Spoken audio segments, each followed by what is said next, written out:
കോവിഡിനു ശേഷം രാജ്യത്ത് ആഭ്യന്തര ടൂറിസം മേഖല വലിയ ഉണർവിലേക്കാണ്. അന്താരാഷ്ട്ര യാത്രകളുടെ തോത് കോവിഡിന് മുൻപുള്ള നിലയിലേക്ക് മടങ്ങിയപ്പോൾ ആഭ്യന്തര യാത്രകളുടെ എണ്ണത്തിൽ വലിയ കുതിച്ചുചാട്ടമാണ് ഉണ്ടായിരിക്കുന്നത്. ഉത്തർപ്രദേശിലേക്കും കേരളത്തിലേക്കുമാണ് ആഭ്യന്തര ടൂറിസ്റ്റുകൾ ഒഴുകിയെത്തുന്നത്. യുപിയിൽ ആഭ്യന്തര വിനോദസഞ്ചാരികളുടെ വരവിൽ ഗണ്യമായ വർധനവുണ്ട്. ചരിത്രപരവും മതപരവുമായ സ്ഥലങ്ങളായ വാരണാസി, ആഗ്ര, അയോധ്യ എന്നിവിടങ്ങളിലേക്ക് 2023 ആദ്യ 9 മാസങ്ങളിൽ 31 കോടി ആഭ്യന്തര വിനോദസഞ്ചാരികളാണ് എത്തിയത്. ആഭ്യന്തര വിനോദസഞ്ചാര മേഖലയുടെ കുതിച്ചുചാട്ടത്തിന് നിരവധി ഘടകങ്ങളുണ്ട്. പകർച്ചവ്യാധി നിയന്ത്രണങ്ങൾ ലഘൂകരിച്ചതും കോവിഡിനു ശേഷം വിനോദസഞ്ചാര മേഖല സജീവമായതും ആഭ്യന്തര യാത്രക്കാരുടെ എണ്ണം കൂട്ടി. വാരണാസിയിലെ കാശി വിശ്വനാഥ് ഇടനാഴിയുടെ വികസനം പോലുള്ള സംരംഭങ്ങൾ യുപിയിലേക്കുള്ള സഞ്ചാരികളുടെ ആകർഷണം കൂട്ടി. ഉത്തർപ്രദേശിന് പിന്നാലെ കേരളത്തിലും വലിയ ഉണർവ്. കായലുകൾ, ബീച്ചുകൾ, ഹിൽ സ്റ്റേഷനുകൾ എന്നിവയ്ക്കെല്ലാം പേരുകേട്ട കേരളത്തിൽ ആഭ്യന്തര ടൂറിസം മേഖല വലിയ കുതിച്ചുചാട്ടത്തിന് സാക്ഷ്യം വഹിച്ചു. 2023 21.8 കോടി ആഭ്യന്തര വിനോദസഞ്ചാരികളാണ് ഈ കൊച്ചു സംസ്ഥാനത്തേക്ക് എത്തിയത്. ഇത് കേരളത്തെ സംബന്ധിച്ചിടത്തോളം വലിയ റെക്കോർഡാണ്. മുൻ വർഷത്തെ അപേക്ഷിച്ച് 16% വളർച്ചയാണ് നേടിയത്. കോവിഡിന് മുൻപുള്ള റെക്കോർഡുകളെയും ഈ കണക്ക് മറികടന്നിട്ടുണ്ട്. അടുത്ത കുറച്ചു വർഷങ്ങളിൽ കൂടി ഈ വളർച്ച ഉണ്ടാകുമെന്നാണ് കണക്കുകൂട്ടൽ. അന്താരാഷ്ട്ര യാത്രാ നിരക്കുകളുമായി താരതമ്യപ്പെടുത്തുമ്പോൾ ആഭ്യന്തര യാത്രകളുടെ നിരക്ക് കുറവായതിനാൽ ഇനിയും പുതിയ റെക്കോർഡുകൾ സൃഷ്ടിക്കപ്പെടുമെന്ന് ടൂറിസം മേഖലയിലെ വിദഗ്ധർ പറയുന്നു. ടൂറിസം മേഖല ഉണർന്നതോടെ രാജ്യത്തെ ആഭ്യന്തര വിമാനയാത്രക്കാരുടെ എണ്ണത്തിലും വലിയ മുന്നേറ്റമുണ്ടായി. ഈ വർഷത്തെ ആദ്യപാദം പരിശോധിച്ചാൽ രാജ്യത്തെ ആഭ്യന്തര വിമാനയാത്രക്കാരുടെ എണ്ണം 3.91 കോടിയാണ്. കഴിഞ്ഞ വർഷം ഇതേ കാലയളവിൽ 3.75 കോടിയായിരുന്നു.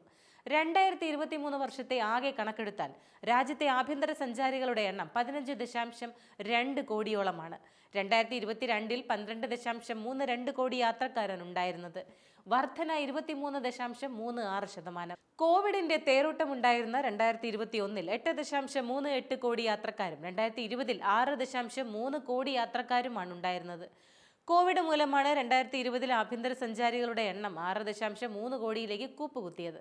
2019 14.41 കോടി യാത്രക്കാരാണ് ഉണ്ടായിരുന്നത്. കൃത്യമായി പറഞ്ഞാൽ 56.29% കുറവ്. അതിനുശേഷം ഓരോ വർഷവും ആഭ്യന്തര വിമാന സഞ്ചാരികളുടെ എണ്ണം ക്രമമായി വർദ്ധിച്ചു വരികയായിരുന്നു. കൊച്ചി വിമാനത്താവളത്തിലൂടെ 2023-24 കാലയളവിൽ യാത്ര ചെയ്ത 1 കോടി യാത്രക്കാരിൽ 55 ലക്ഷവും ആഭ്യന്തര സഞ്ചാരികളാണ്. ആഭ്യന്തര സർവീസുകളിൽ മത്സരം വന്നതോടെ പല വിമാന കമ്പനികളും നിരക്ക് കുറയ്ക്കാൻ നിർബന്ധിതരായി. ഇതോടെ ആഭ്യന്തര വിമാന സഞ്ചാരികളുടെ എണ്ണവും സർവീസുകളുടെ എണ്ണവും വർദ്ധിച്ചു. വിനോദസഞ്ചാര മേഖല ഉണർന്നതോടെ GDP-യിലും പ്രതിഫലനമുണ്ടായി. രാജ്യാന്തര സൂചിക പരിശോധിക്കുമ്പോൾ 119 രാജ്യങ്ങളിൽ 71 എണ്ണത്തിനും നില മെച്ചപ്പെടുത്താനായി. ശരാശരി 0.7% വർധന.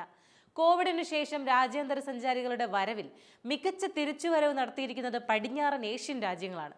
2019 20% വിദേശ സഞ്ചാരികളുടെ എണ്ണത്തിലുള്ള വർധനവ്.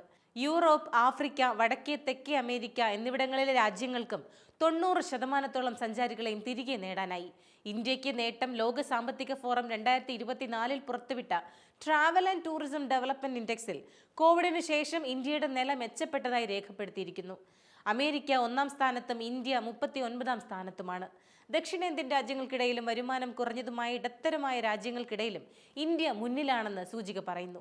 2021 54-ാം സ്ഥാനത്തായിരുന്ന ഇന്ത്യ വലിയ കുതിച്ചുചാട്ടമാണ് നടത്തിയിരിക്കുന്നത്.